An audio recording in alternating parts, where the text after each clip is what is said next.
So in this video, I will show you how to fix the error in Filezilla when connecting to the Infinityfree FTP account.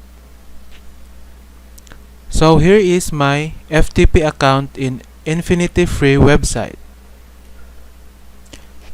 Let's try to connect using Filezilla.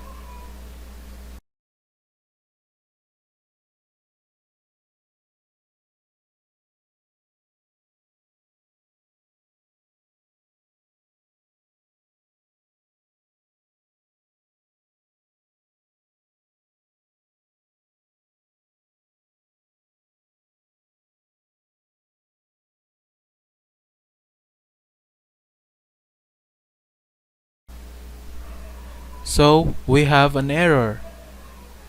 In order to fix this error, we need to replace the FTP hostname to 185.27.134.11.